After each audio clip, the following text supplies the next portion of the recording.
लोकसभा चुनाव करीब आ गया है। एक बार फिर से हमको अपना सांसद चुनने का मौका मिलेगा। दैनिक जागरण आईनेक्स की टीम इस समय शास्त्री नगर के कात्यायनी देवी पार्क में खड़ी हुई है। यहाँ पर बहुत सारे लोग हैं जिनसे हम ये जानेंगे इस सरकार के मुद्दे क्या हैं, इस सरकार से वो क्या चाहते हैं और जो उनकी चाहतें पूरी नहीं हुई हैं वो भी आपको बताएंगे, और आगे आने वाली सरकार से क्या चाहत है उनकी, युवा क्या चाहते हैं और डेवलपमेंट कैसा होना चाहिए, हम बात करेंगे यहाँ मौजूद कुछ लोगों से। क्या नाम है आपका? अजीत श्रीवास्तव। सरकार से आपकी क्या चाहत थी जो पूरी नहीं हुई है, और आने वाली सरकार से आप क्या चाहते हैं? इस सरकार से तो जो अभी तक चाहते थी, जो हम लोग को चाहिए थे, वो सारे मुद्दे लगभग होते जा रहे हैं।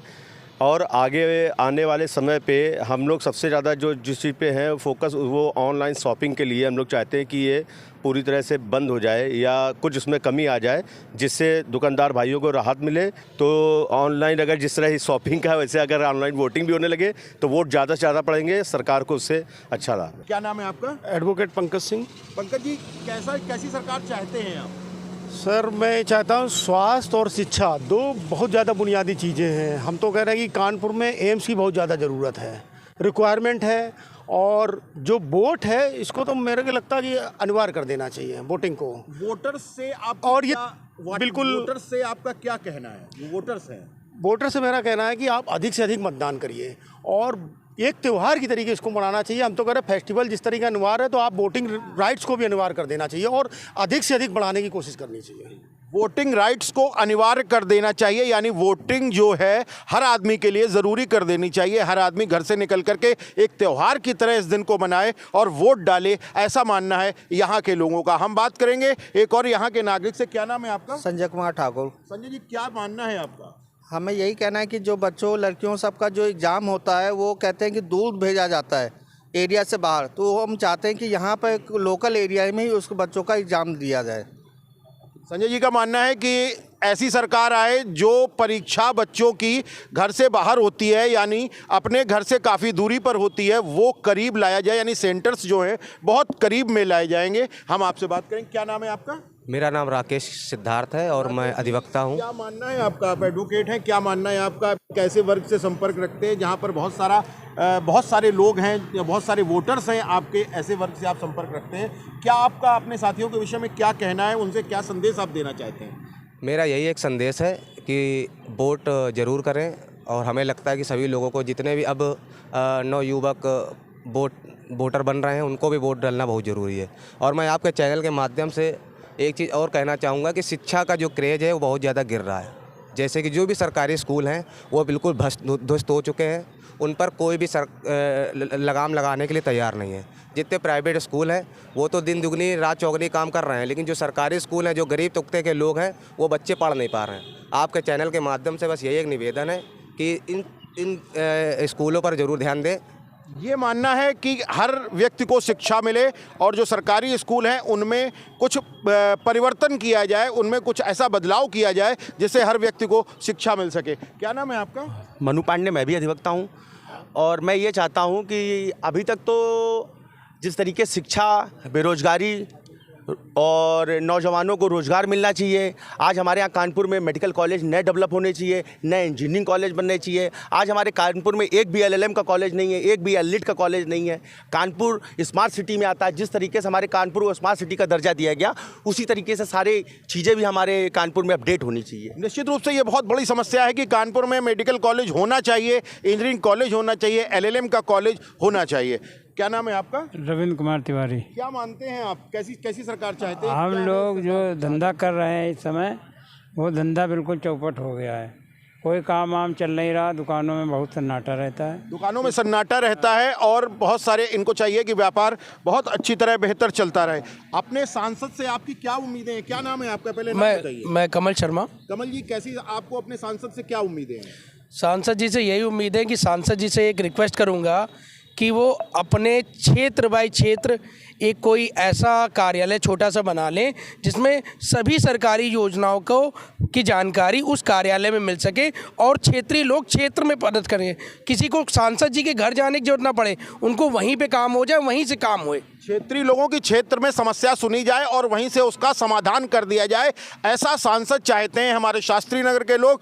एक बात करेंगे, क्या नाम है आपका? मुन्ना सिंह चौहान। मुन्ना जी, क्या चाहते हैं देखिए, आप? कैसी सरकार होनी चाहत चाहिए? हमारी ठीक, कैसा महसूस करते हैं सर? चाहत हमारी ठीक है, सरकार पे विश्वास है, मोदी जी के मिशन 400 पार पे काम भी कर रहा हूँ, लेकिन शिक्षा स्वास्थ्य रोजगार में अभी बहुत काम करने की ज़रूरत है। शिक्षा में बहुत लूटपाट है, प्राइवेट स्कूल परेशान किए हैं, तंग किए हैं, उस पर कोई भी ठोस कार्रवाई नहीं हो रही है। क्या नाम है आपका? अरविंद सिंह। अरविंद जी, कैसा सांसद आप चाहते हैं? हम लोग जैसा सांसद है वैसा ही सांसद चाहते हैं। हम लोग ऐसी सरकार चाहते हैं जैसी सरकार है। मूलभूत समस्याएं होती हैं, एक मध्यम वर्गीय परिवार है उसकी एक समस्या होती है, दो समस्याएं उसके सामने होती, शिक्षा और चिकित्सा। तो माननीय प्रधानमंत्री जी ने आयुष्मान कार्ड देकर के एक चिकित्सा के क्षेत्र में बहुत बड़ा काम किया। 5 लाख तक का इलाज फ्री है। माननीय मुख्यमंत्री जी स्मार्ट कार्ड के माध्यम से भी इलाज की सुविधा कर रहे हैं। शिक्षा में थोड़ी सी कठिनाई आ रही है, जो प्राइवेट स्कूल है, जैसे मेन समस्या आपके सामने आएगी प्राइवेट स्कूल की। प्राइवेट स्कूल वालों पे कोई कंट्रोल नहीं है, वो फीस अपनी तय करते हैं। प्राइवेट डॉक्टर से भी कोई कंट्रोल नहीं, वो अपनी फीस स्वयं तय करते हैं। तो मेरा सरकार से केवल इतना ही निवेदन है कि इन 2 चीज़ों पर अगर रोक लग जाएगी, शिक्षा और चिकित्सा में अगर हो जाएगा कि सीएम, पीएम और डीएम का बच्चा अगर एक ही छत के नीचे पढ़ेगा, तो मुझे लगता है शिक्षा के क्षेत्र में बड़ा सुधार होगा। बहुत अच्छी बात है। सीएम, पीएम और डीएम यानी कि अधिकारी और मंत्रियों के बच्चे अगर एक ही छत के नीचे आम लोगों के साथ शिक्षा ग्रहण करेंगे तो निश्चित रूप से इस देश का कल्याण होगा, ऐसा यहाँ पर मौजूद बुद्धिजीवियों का कहना है। हम बात करेंगे, यहाँ हमारे साथ मौजूद हैं यूथ इस शास्त्री नगर क्षेत्र के। क्या नाम है आपका? जी, मेरा नाम विराट मुदगल है। विराट, युवा क्या चाहता है? जी, मेरा गवर्नमेंट से एक ही कहना है कि अगर हम लोग वर्ल्ड क्लास यूनिवर्सिटीज़ को, अगर हम उन वर्ल्ड क्लास कैंपसेस को अगर अपने देश में लाते हैं, अपने भारत देश में लाते हैं और युवा को अच्छी तरीके से शिक्षा प्रदान करते हैं, जिससे उनको एक अलग तरीके का टेक्नोलॉजी एडवांसमेंट मिलेगा, उनको एक अलग लेवल की पढ़ाई मिलेगी, तो हमें ये मेरा मानना है कि इस देश में किसी भी युवा को बेरोजगारी के लिए परेशान होना ही नहीं पड़ेगा। हम लोग खुद ही इतना शिक्षा में एडवांस्ड होंगे कि हम लोग अपना खुद ही रोजगार जनरेट करेंगे, हम लोग खुद ही अपनी इतनी पैदावार करेंगे, देश में जीडीपी की ग्रोथ करेंगे कि हम लोगों को रोजगार के लिए रोना नहीं पड़ेगा, बिल्कुल परेशान नहीं होना पड़ेगा। तो मेरा मानना है कि अगर हम लोग शिक्षा पद्धति में अगर ध्यान देते हैं, वर्ल्ड क्लास यूनिवर्सिटीज़ को इंडिया में लाते हैं, भारत देश में लाते हैं, बच्चों को अच्छी तरीके से शिक्षा प्रदान करते हैं, तो किसी को भी रोजगार के लिए परेशान होना नहीं पड़ेगा। वर्ल्ड क्लास यूनिवर्सिटीज़ को कानपुर लाया जाए या अपने देश में लाया जाए, जहाँ से हम स्वयं एक रोजगार लोगों के लिए जनरेट कर सकें, ना कि हम लोगों से हाथ फैलाकर रोजगार मांगने जाएं। ये मानना है यहाँ के यूथ का। क्या नाम है आपका? पुरुषोत्तम वर्मा। पुरुषोत्तम जी, कैसी सरकार चाहते हैं, कैसा क्या होना चाहिए देश में जिससे लाभ हो लोगों को? कमी हम लोगों में, सरकार में कोई कमी नहीं है। सरकार बहुत सुविधाएं दे रही, हम लोगों को मालूम नहीं ना। अभी कल हम स्वर्णकार भाई से हैं, प्रधानमंत्री आप ये 4 खंबे कुएं में चले जाइए, जिला उद्योग में 2.5 लाख रुपया पर बच्चा कोई सीखने जाए उसको मिल रहा है, पूरी टूल किट मिल रही है। 1 लाख रुपया गवर्नमेंट क्षमा कर रही। हम कह रहे गवर्नमेंट मेरे लिए कुछ करनी, हमको कुछ जानकारी नहीं। हमारे क्षेत्र के सांसद जी हैं, विधायक जी को थोड़ी दूर पे कैंप लगाएं, पूरी सुविधाएं दें, हर आम जनता उसमें पहुंचे, सरकार की कोई कमी नहीं। क्या नाम है आपका? आकाश गुप्ता। आकाश जी, कैसी सरकार चाहते हैं, क्या होना चाहिए?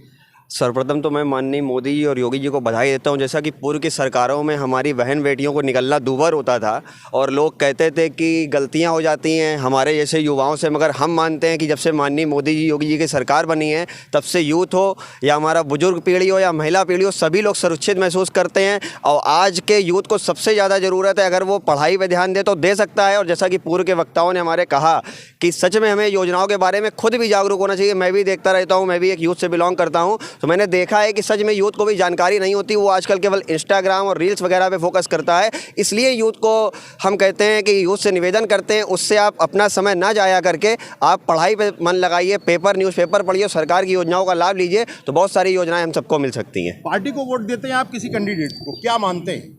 हम कैंडिडेट और पार्टी को वोट नहीं देते, बल्कि हम इस तरीके की योजनाओं को देखते हैं कि हमारी बहन बेटियां सुरक्षित रहो, हमारे विकास में, हमारी पढ़ाई में और हमारी जॉब जो सरकार सुनिश्चित करती है कि हम अच्छे से आगे अपने आप के करियर को डेवलप कर सकते हैं, उन सरकारों को हम महत्वपूर्ण। सिक्योरिटी, डेवलपमेंट और एजुकेशन यहाँ के यूथ की मुख्य मांग है। क्या नाम है आपका? अनुराग पाल। अनुराग जी, कैसी सरकार चाहते हैं, क्या इस सरकार में क्या ऐसा रहा जिससे आपको लाभ मिला या यहाँ के लोगों को लाभ मिला या देश के लोगों को लाभ मिला? सरकार तो सर जी चल रही है जैसी है, सब ठीक है, लेकिन बस वही है कि शिक्षा के माध्यम से चाहते हैं, जो भी चाहते हैं शिक्षा यहाँ की थोड़ी महंगी और अदर कंट्रियों से। हमारा भाई भी छोटा वाला पढ़ रहा है स्कूल में, वहाँ प्राइवेट की शिक्षा काफ़ी महंगी है। मैं भी मतलब सरकारी स्कूल से पढ़ा हुआ हूँ। किस कारण सरकारी स्कूल में पढ़ा? क्योंकि प्राइवेट की शिक्षा महंगी है इसलिए। एजुकेशन हर किसी के पास होनी चाहिए और ऐसी होनी चाहिए जो हर किसी के क्लचेस में हो, यानी हर किसी की पहुंच में हो। बात करेंगे, क्या नाम है आपका? सौरभ श्रीवास्तव। सौरभ जी, आपने वोट दिया इसके पहले? नहीं, अभी नहीं दिया। क्या पहली बार वोट देंगे? जी। तो कैसे क्या सोच के वोट देंगे? क्या मुद्दे हैं आपके पास? मेरे पास मुद्दा मेन यही है कि एजुकेशन का जो प्राइवेट सेक्टर की फीस स्ट्रक्चर होता है उसका एक फिक्स कर देना चाहिए। ये नहीं कि प्राइवेट कॉलेज जो होते हैं वो अपने मन बनाते फीस लेते हैं, तो एवरेज फैमिली जो होती है वो नहीं फीस पे कर सकती है। तो एजुकेशन का सबसे बड़ा मेन मुद्दा होना चाहिए। एजुकेशन सबसे बड़ा मुद्दा है। वास्तव में हम लोग यहाँ खड़े हैं, बहुत सारे लोगों से हमने बात करी। क्या नाम है आपका? अभय सिंह। अभय सिंह, आपने इसके पहले वोट दिया है? नहीं। ये पहली बार वोट देने जा रहे हैं। कैसी सरकार चुनना चाहिए? सरकार में यही होना चाहिए कि एक IT सेक्टर पे थोड़ा जोर दे और उसको शिक्षा स्टार्ट से ही थोड़ा उसमें इम्प्लीमेंट करे ताकि आगे चल के उस चीज़ को हम ग्रो कर पाएँ अच्छे से। फिर मिलेंगे एक बार फिर से राजनीति चर्चा में। सुधीर मिश्रा, दैनिक जागरण, INEX से प्रांजल साहू के साथ।